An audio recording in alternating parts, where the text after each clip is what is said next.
ఇప్పుడు యాక్చువల్‌గా ఈ జెర్సీ హెచ్ఎఫ్ మిల్క్‌తో పోల్చుకుంటే ఇవి ఏ2 మిల్క్ కదా! ఏంటి అసలు దీంట్లో ఏముంటాయి సార్ మనకు? దీంట్లో ఏంటంటే మనకి పాలు అనేది తల్లి ప్రాణి బతకడం కోసం తల్లి నుంచి వచ్చే పాలు క్షీరదాలు అంటారు, పాలిచ్చి పెంచే అవును. ప్రాణులు. అవును సార్. సో మనుషులంటే మనుషులు ఇవ్వగలుగుతాం, పశువులు కూడా అట్లాగే ఉన్నాయి. కానీ ఈ మన ఇప్పుడు మీకు మార్కెట్లో మీరు ఇందాక అన్నారు హెచ్ఎఫ్ చేసి అని, అవును సార్. మనకు 1980s పీరియడ్లో ఆహార ధాన్యాల కొరత ఏర్పడినప్పుడు సైంటిస్టులు అధిక ఉత్పత్తినిచ్చే వాటిని తయారు తయారు చేసేది. చేస్తారు. దాంట్లో పంటలలో వచ్చినాయి, అవును. పాలిచ్చే హరిత దాంట్లో కూడా విప్లవం తయారు అంటాం మనం. చేస్తారు. హరిత విప్లవం. ఆ పాలిచ్చే దాంట్లో తయారు చేసిన ఒక జంతువుని ఆవు అని పేరు పెట్టి హుహు. దాంట్లో హెచ్ఎఫ్ చేసి ఆ బ్రీడ్స్ ఉన్నాయి. అవును.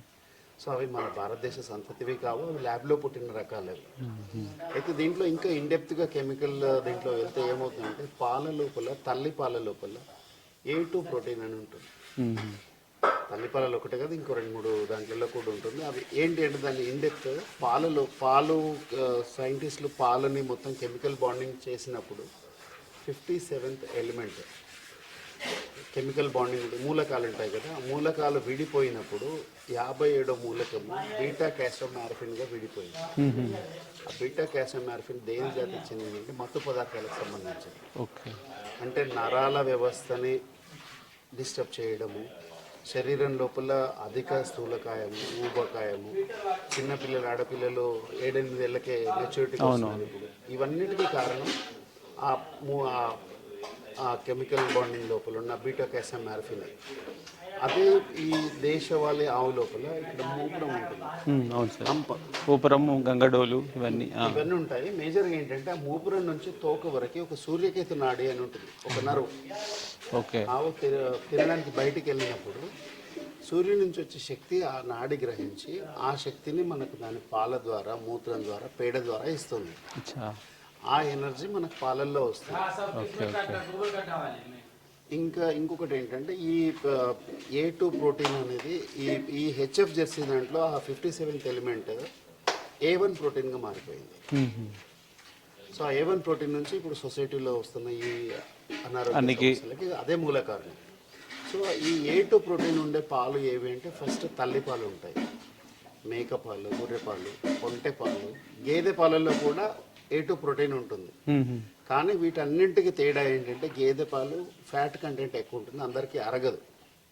అవును. సో దానికని ఆవు పాలకు వస్తాము. ఆవు పాలు విరివిగా దొరుకుతాయి, మేక పాలు, గొర్రె పాలు అంత లార్జ్ క్వాంటిటీలో దొరకవు, సొసైటీకి కావాల్సినంత. ఒంటె పాలు మన ఏరియాలో తక్కువ. అవును. సో ఇంకా ఉన్నాయి విదేశవాళీ ఆవులలో, వీటి కోసం దీన్ని చేస్తున్నాం. వీటి పాలలలో ఉన్న ఆ A2 ప్రోటీన్ నుంచే A2 మిల్క్ అంటాం. అవును. ఆ A2 మిల్క్ బర్రె పాలు కూడా ఉంటాయి, కానీ అది ఫ్యాట్ కంటెంట్ ఎక్కువ ఉంటుంది, అది అందరికీ అరగదు. ఓకే. చిన్న పిల్లలు కానీ పెద్ద వయసున్న వాళ్ళు కానీ. ముఖ్యంగా ఇదేంటంటే మేము చెప్పేది 12 ఏళ్ళ లోపు వయసున్న పిల్లలకి మాత్రం డైరెక్ట్ పాలు తాగే అలవాటు ఉంటే పాలు తాపొచ్చు. 12 ఏళ్ళు దాటిన తర్వాత అందరు సొసైటీలో ఇప్పుడు ఏం చేస్తున్నారంటే పాలు తాపుతున్నారు పెద్దవాళ్ళకు కూడా. పాలు బాడీ తీసుకోదు 12 ఏళ్ళు దాటిన తర్వాత. దానికి కావాల్సింది కాల్షియం రూపంలో న్యూట్రియంట్స్ కావాలి బాడీకి.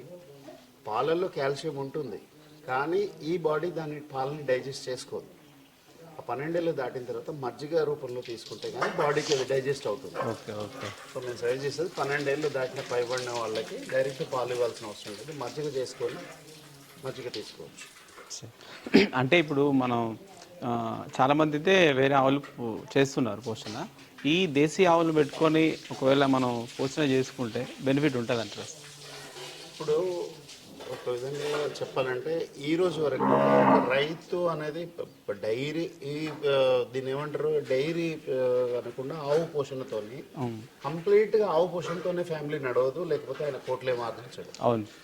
ఇప్పుడు ఇదేంటంటే పాడి పంట, రెండు రిలేషన్. పంట రావాలి అంటే పాడి ఉండాలి, గో ఆధారితంగా చేసుకుంటూ పోవాలి అంతే. సో అప్పుడు నీకు ఇన్పుట్ కాస్ట్ అంటే పెట్టుబడి వ్యయం తగ్గుతుంది, అక్కడ నీకు లాభాలు అక్కడ వస్తాయి. అవును. సో నీకు ₹1,00,000 నువ్వు సంపాదించి దాంట్లో 90,000 హాస్పిటల్కి పెట్టే దానికన్నా 10,000 సంపాదించుకో, 9,000 ఇంట్లో పెట్టుకో, ₹1,000 బయట తిరగడానికి ఖర్చు పెట్టుకో. Sir okay sir.